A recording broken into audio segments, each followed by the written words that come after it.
Te damos gracias, Señor, por el regalo de este día. Gracias por tu providencia. Hoy que ya dejando a un lado el capítulo 3 de San Juan, nos ofreces lo que fue el milagro en el lago de Tiberíades y nos ofrecerás la multiplicación de panes, pero también el discurso sobre el pan de la vida. Te pedimos, Señor, que nos concedas siempre lo necesario en lo material, pero también en lo espiritual. Danos el trabajo para que el pan no falte de nuestras mesas, pero te pedimos que cuidemos a aquellos para quienes nos ofreces el regalo de ese pan. Danos el pan para no morir en la mesa y danos el pan para vivir que nos das en el altar. Que nunca nos falte el sacramento de la vida y un día que nos invites al banquete celestial. Amén.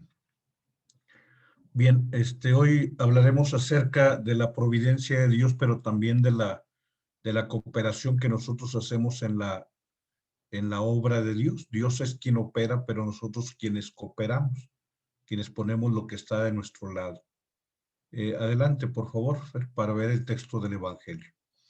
Que el Señor esté con ustedes y con tu espíritu.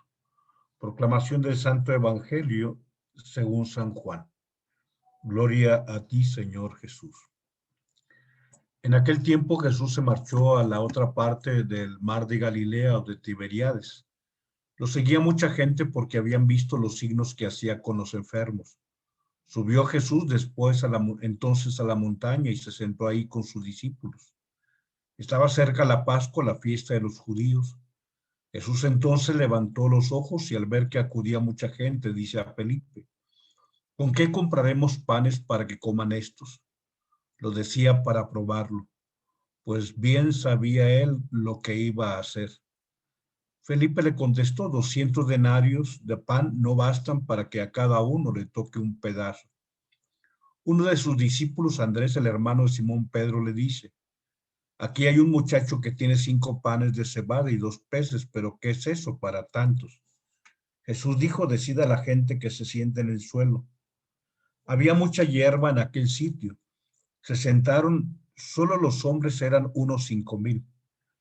Jesús tomó los panes, dio la acción de gracias y los repartió a los que estaban sentados, y lo mismo todo lo que quisieron del pescado.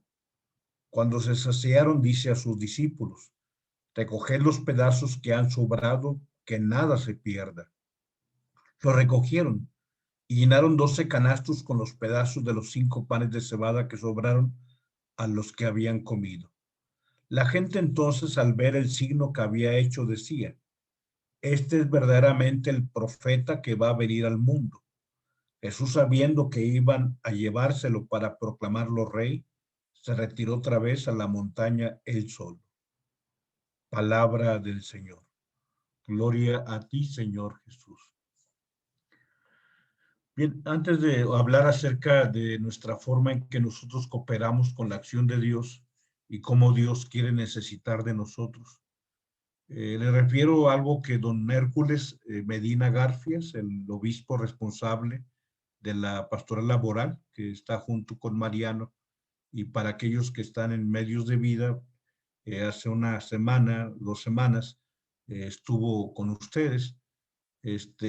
Hace una alusión al comentario de San Jerónimo, que manifiesta que los 5 panes se refiere a los 5 sentidos que Dios nos dio, esos 5 sentidos primarios que nos hacen que tengamos la vista, que tengamos el oído, que tengamos el olfato, que tengamos el gusto, que tengamos el tacto.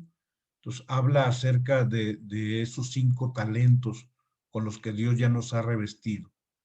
Y referido, bueno, a los 2 peces, hay diferentes, digamos, alusiones, desde obviamente nuestros afectos y nuestro pensamiento como tal, y algunas otras. Aquí lo importante es que se ha subrayado que las personas con lo que tenemos y lo que somos podemos cooperar para que podamos ayudar al prójimo. O sea, ¿qué es lo que puede hacer que se sacie y que se satisfaga esa necesidad de pan en el mundo? que tú y yo pongamos a trabajar nuestros 5 sentidos y esas 2 facultades espirituales que Dios nos ha dado. Entonces, son interpretaciones obviamente valiosas, obviamente que nos marcan la pauta precisamente de lo que estamos previendo.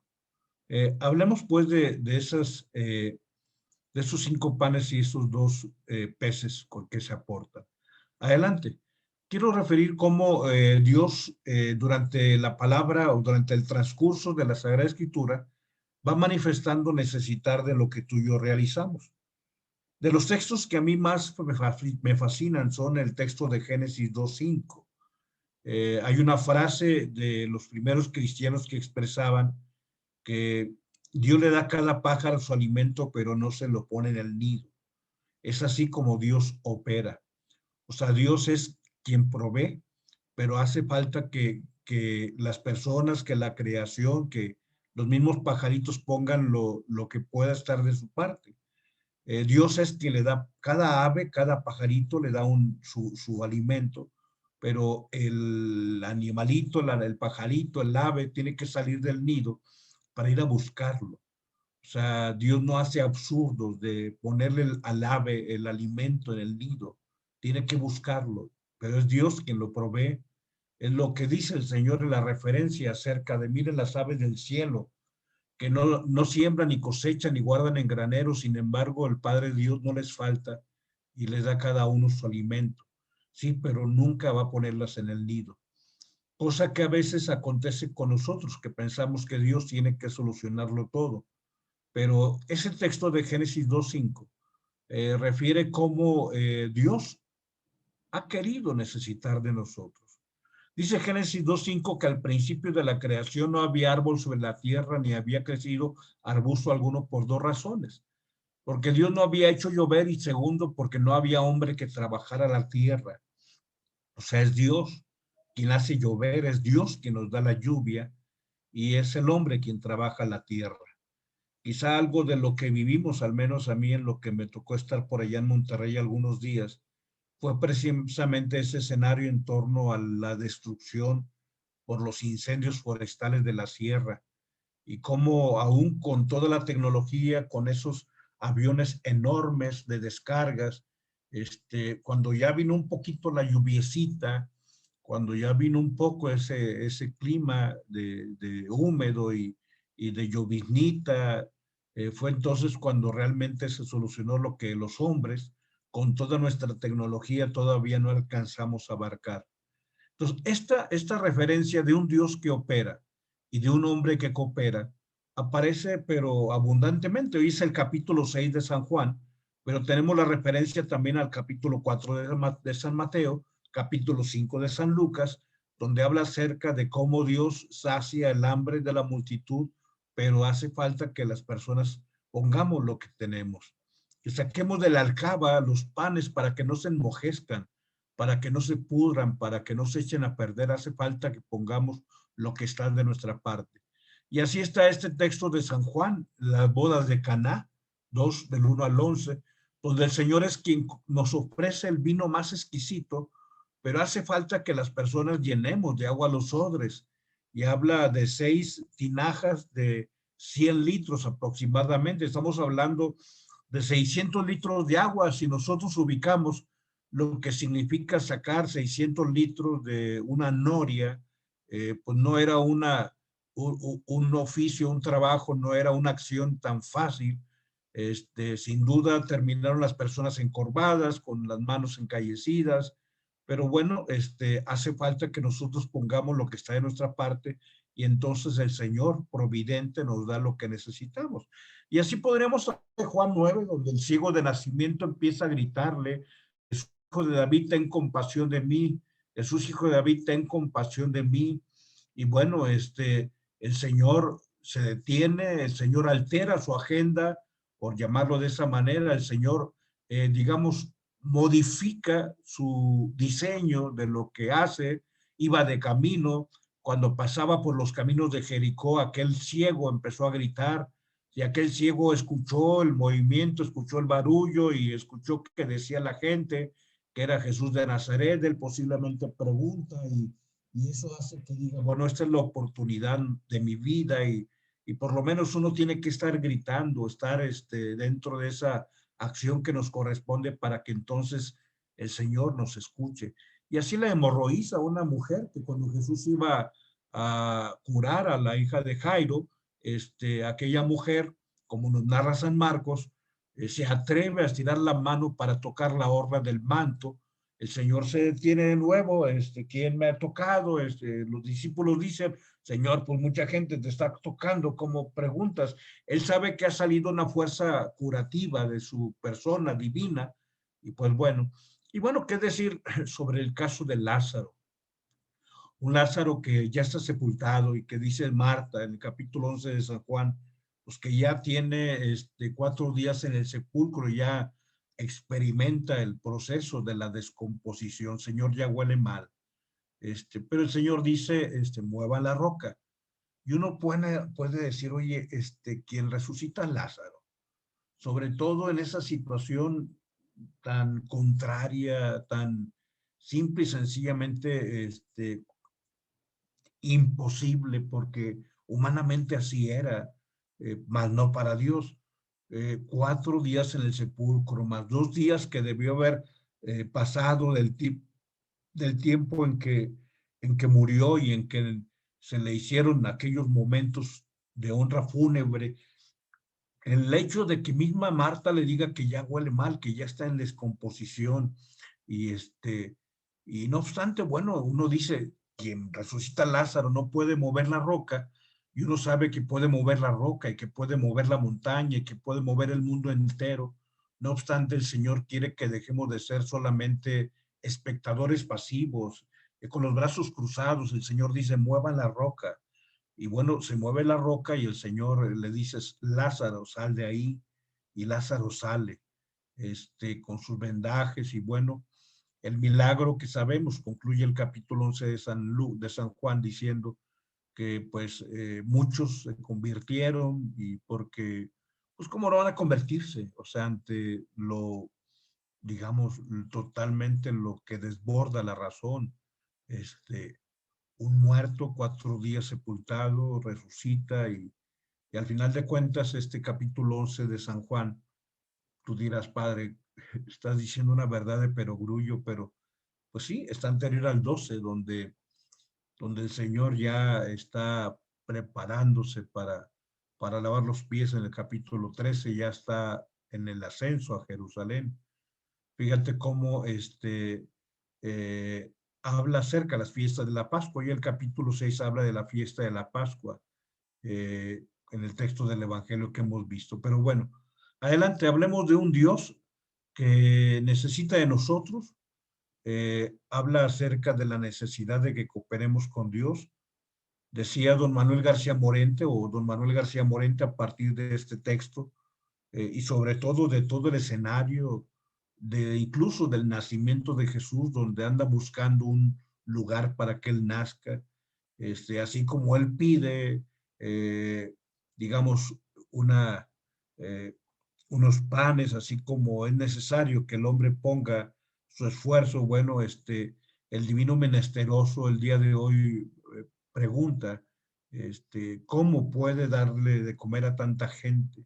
Dice San Juan que ya sabía lo que iba a hacer, pero bueno, uno de sus discípulos, Andrés, el hermano de Simón Pedro, le dice, aquí hay un muchacho que tiene 5 panes y de cebada y 2 peces, pero ¿qué es esto para tanta gente?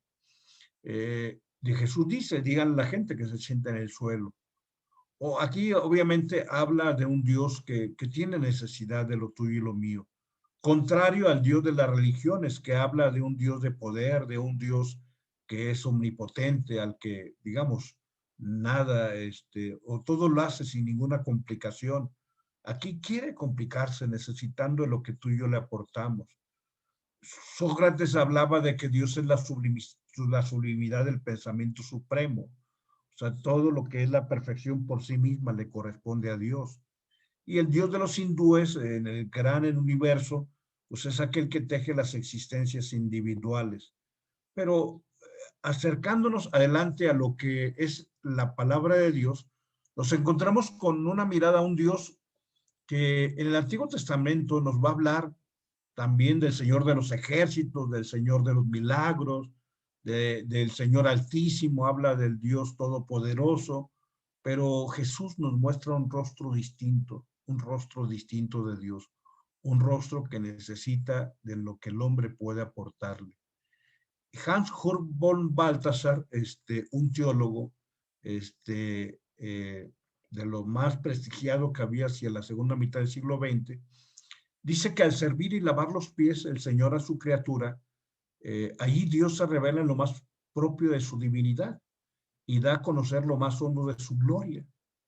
A ver, dice, al servir y lavar los pies a su criatura, Dios se revela en lo más propio de su divinidad y da a conocer lo más hondo de su gloria. O sea, Dios se manifiesta en el servicio, en la sencillez, al lavar los pies a los discípulos.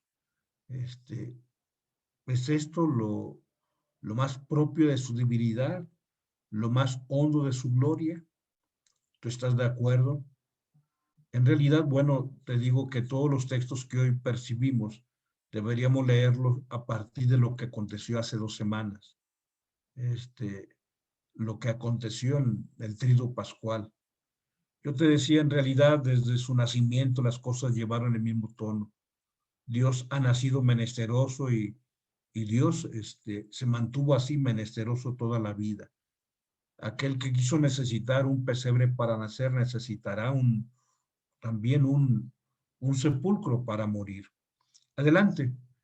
Pide una barca para predicar, el Señor pide un cenáculo para celebrar la Pascua.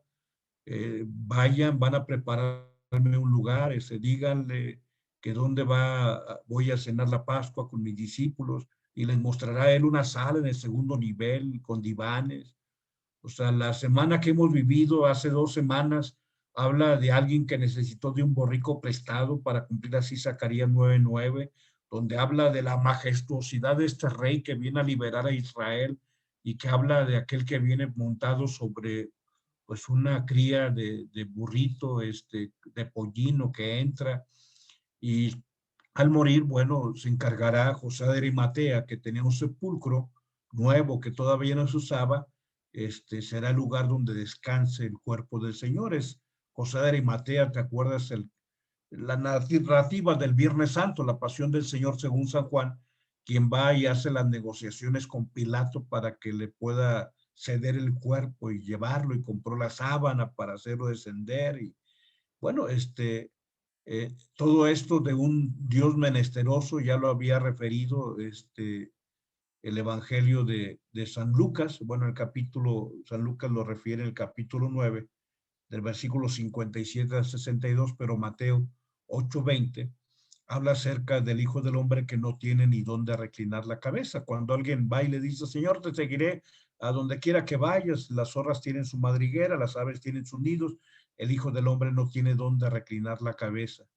Y bueno, hoy hablamos acerca de un Dios que ya no es el Dios del poder, o sí tiene poder, pero el poder más grande, que es el amor, un Dios del servicio. Es un Dios que baja, un Dios que desciende, un Dios que se encarna. A esto dentro del lenguaje teológico se le llama la kenosis con K, el Dios kenótico, el Dios de la kenosis. La kenosis habla del descenso de Dios hasta la humillación, hasta llegar a la parte más baja del sótano de la humanidad. Un Dios desde más bajo, decía Ernest Bloch, es difícil. O sea, porque siempre cuando uno habla de Dios, uno habla cosas con la leyenda dorada, o sea, con cosas maravillosas, con cosas sobrenaturales. Claro que en Cristo se manifiesta lo sobrenatural, pero ese elemento sobrenatural ha querido revestirse de un elemento humano de carencia. Dios desciende y así muestra su grandeza. Dios deja de ser primariamente absoluto poder para mostrarse así como un absoluto amor, como alguien que ama. Y la soberanía de Dios se muestra sobre todo en no aferrarse a lo propio. Lo que dice Filipenses 2 del 6 al 11. Cristo Jesús, el cual existía en la gloria de Dios, no, no estimó la gloria de acuerdo a su divinidad, sino que se encarnó y se hizo hombre hasta morir en la cruz, tomando la forma de siervo. Entonces, habla de la soberanía de alguien que se despoja, no se aferra a lo propio, sino en la capacidad de dejarlo. Y entonces este Dios que conocemos en Jesucristo ha crecido entregándose. Por eso el hombre puede amarle más que adorarle únicamente. O sea, al Dios poderoso se le adora, pero a este Dios poderoso que es Jesús también, como es el Dios que se despoja, que se entrega, que da la vida por nosotros, es un Dios al que hay que amarle y merece todo nuestro amor, mucho más allá de la adoración que merece Dios por de nosotros. Este Dios menesteroso merece el amor que tú y yo podemos y debemos ofrecerle. Ofrezcamos pues a Dios nuestra jornada, pongamos nuestros 5 panes y nuestros 2 peces para que Dios sea el que se encargue de multiplicarlos. En el nombre del Padre, del Hijo y del Espíritu Santo. Amén.